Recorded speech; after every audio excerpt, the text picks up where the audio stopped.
우리 함께 마음을 모아서 주님께 기도하겠습니다. 기도할 때 하나님께서 긍휼히 여기시고 그 긍휼한 마음을 가지고 우리의 기도에 응답이 되어 주실 것을 믿습니다. 참 좋으신 하나님, 우리 각자 다양한 기도의 제목을 가지고 주님 앞에 섰습니다. 오늘도 참 기도 가운데 임하시는 하나님의 능력과 그 은혜를 쫓아서 믿음의 소망을 가지게 하여 주시고 하나님께서 이루실 것을 확신할 때 참으로 우리 담대한 용기가 되어 주시는 하나님을 찬양하며 그 주님을 향하는 참 하나님을 향한 소망이 우리의 능력이 되고 자랑이 되게 인도하여 주시옵소서. 예수님 이름으로 기도드립니다. 아멘. 찬양합니다. 찬송 불러서 주님 앞에 나아갈 때 우리의 찬양을 기뻐 받으실 것을 확신합니다. 찬송가 206장입니다.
잠언 17장 15절서부터 28절 말씀 함께 나눕니다. 악인을 의롭다 하고 의인을 악하다 하는 이 두 사람은 다 여호와께 미움을 받느니라. 미련한 자는 무지하거늘 손에 값을 가지고 지혜를 사려 함은 어찌민고. 친구는 사랑이 끊어지지 아니하고 형제는 위급한 때를 위하여 낳느니라. 지혜 없는 자는 남의 손을 잡고 그의 이웃 앞에서 보증이 되느니라. 다툼을 좋아하는 자는 죄가를 좋아하는 자요 자기 문을 높이는 자는 파교를 구하는 자니라. 마음이 굽은 자는 복을 얻지 못하고 혀가 패역한 자는 재앙에 빠지느니라. 미련한 자를 낳는 자는 근심을 당하나니 미련한 자의 아비는 낙이 없느니라. 마음의 즐거움은 양약이라도 심령의 근심은 뼈를 마르게 하느니라. 악인은 사람의 품에서 뇌물을 받고 재판을 굽게 하느니라. 지혜는 명철한 자 앞에 있거늘 미련한 자는 눈을 땅 끝에 두느니라. 미련한 아들은 그 아비의 근심이 되고 그 어미의 고통이 되느니라. 의인을 벌하는 것과 귀인을 정직하다고 때리는 것은 선하지 못하니라. 말을 아끼는 자는 지식이 있고 성품이 냉철한 자는 명철하니라. 미련한 자라도 잠잠하면 지혜로운 자로 여겨지고 그의 입술을 닫으면 슬기로운 자로 여겨지느니라. 오늘 말씀은 악인이 어떠한 사람이냐 하는 것을 자세하게 말씀해 주시고 계십니다. 악인은 이렇다, 악인은 저렇다 라고 말씀을 하시는데 그 중에 마음에 와닿는 말씀이 23절 말씀입니다. 악인은 사람의 품에서 뇌물을 받고 재판을 굽게 하느니라.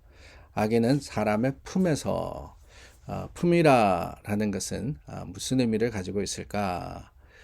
다름이 아니라 바로 은밀하다라는 것을 의미하는 것이 아닌가 하는 생각이 듭니다. 악인들은 뇌물을 받는데 어떻게 받느냐? 은밀하게 받는다는 거예요. 남 모르게, 쥐도 새도 모르게 그 뇌물을 받아들이고 그리고 그럼으로써 재판을 굽게 한다. 재판을 잘못 판단하게 참 잘못된 모습으로서 결정한다라고 이야기를 하고 있습니다. 불의한 재판관, 어떤 재판관이냐? 바로 그런 재판관이라는 거죠.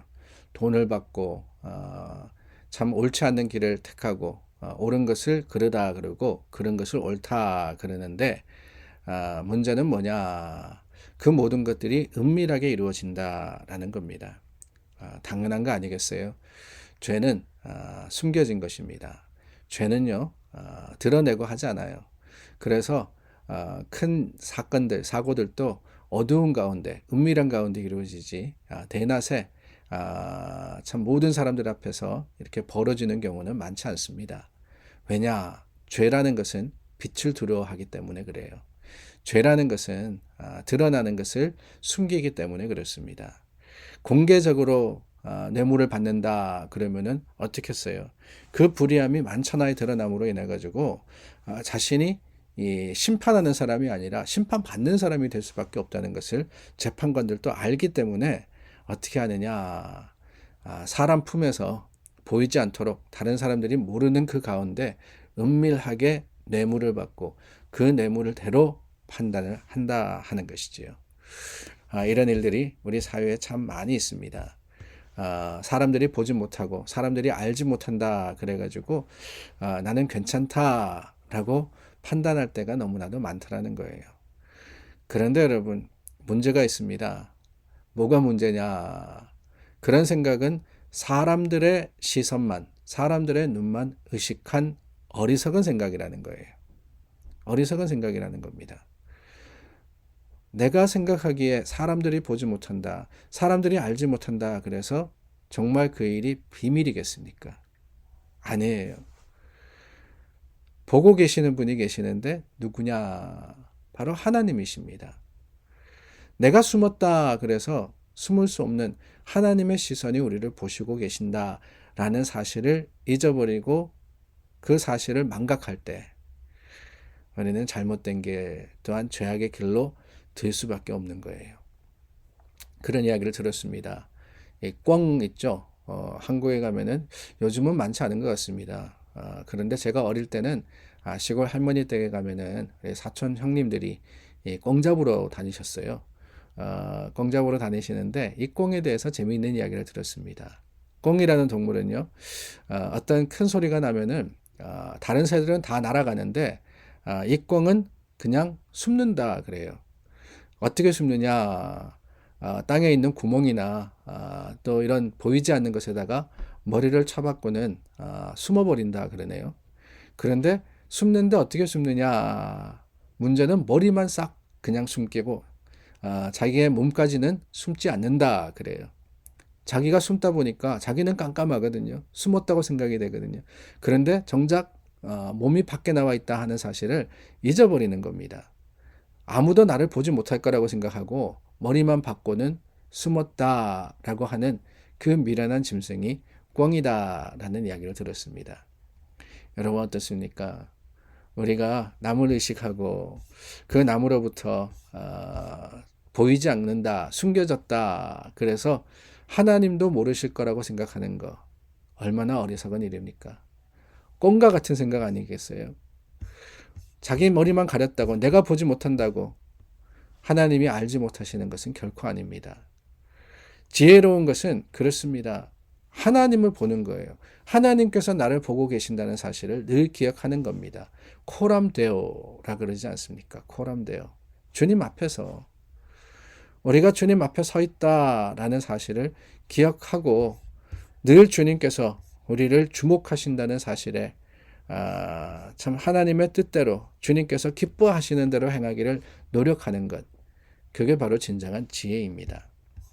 24절 말씀해 보십시오. 지혜는 명철한 자 앞에 있거늘 미련한 자는 눈을 땅끝에 두느니라. 눈을 땅끝에 두느니라. 땅끝에 두느니라 그러니까 생각나는 일이 있습니다. 어릴 때 길을 가다가 1,000원짜리 하나를 주운 적이 있어요.